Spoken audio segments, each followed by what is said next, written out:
జై శ్రీమన్నారాయణ. అందరికీ నమస్కారం అండి. ఉగాది అంటేనే రెండు తెలుగు రాష్ట్రాల వారికి కూడా అతి ప్రధానమైనటువంటి పండగ. ఉగాది నుంచే శుభ కార్యక్రమాలను ప్రారంభిస్తారు.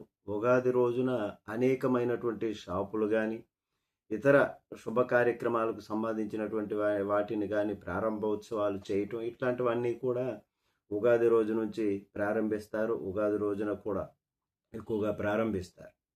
మరి ఇది ఉగాది చైత్ర శుద్ధ పాడ్యమి నాడు బ్రహ్మదేవుడు సృష్టించాడని ప్రారంభించాడని, అట్లాగే వసంత ఋతువు ఆరంభమవుతుంది. అలాగే శ్రీరాముడు కూడా పట్టాభిషేకం అయినటువంటి రోజు కూడా ఉగాది రోజునే అని పురాణాలు చెబుతున్నాయి. మరి ఈ రోజున వేప పువ్వు, మామిడి, బెల్లంతో చేసినటువంటి షడ్రుచులు ఉగాది పచ్చడిని తీసుకోవడం ద్వారా కష్టసుఖాలను సమానంగా స్వీకరించాలనేటటువంటి సందేశాన్ని, ఆరోగ్యంలో ప్రాముఖ్యతను తెలియజేసేటటువంటిది ఈ ఉగాది.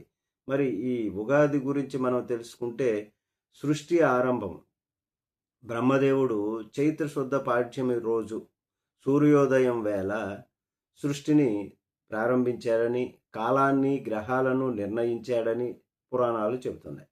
మరి ఇది యుగానికి ఆది కాబట్టి యుగాదిగా పరిగణించబడుతుంది. మరి రామాయణానికి విషయానికి సంబంధించి చూస్తే, త్రేతాయుగంలో శ్రీరాముడు వనవాసం ముగించుకున్న తరువాత రావణుని జయించి అయోధ్యకు తిరిగి వచ్చి పట్టాభిషేకం చేసుకున్నటువంటిది కూడా ఈ రోజే అని పురాణాలు చెబుతున్నటువంటిది.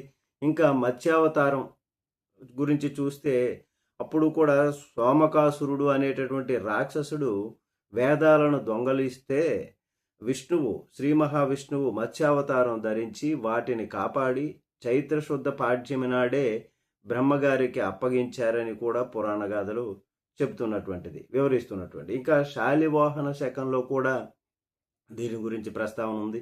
శాలివాహన చక్రవర్తి శత్రువులపైన విజయం సాధించిన తరువాత ప్రజలకు స్వేచ్ఛను ప్రసాదించిన తరువాత ఆ ప్రసాదించినటువంటి రోజుగా కూడా దీన్ని చెప్తారు. ఆ సందర్భంగా ఆయన తన పేరిట ఈ పండుగను ఏర్పాటు చేసినట్లు కూడా చెప్పుకుంటారు. మరి వసంతకాలం వచ్చింది. వసంతకాలం అంటేనే చలికాలం పోయి వసంత ఋతువు ప్రారంభమవుతుంది. ప్రకృతి అంతా చిగురించి చెట్లు పూత పూయడము, మామిడికాయలు రావటం, కోకిలలు కుహు కుహు అని పాడటం ఈ సీజన్లో జరుగుతుంది. ఇది దీని యొక్క ప్రత్యేకత. మరి ఉగాది పచ్చడి దానికి సంబంధించి దాని ప్రాముఖ్యత, దానికి దేనికి సంకేతం, దాని వలన ఏమిటి అన్నటువంటిది మన జీవితానికి అన్వయించేటటువంటి విధంగా ఉంటుంది.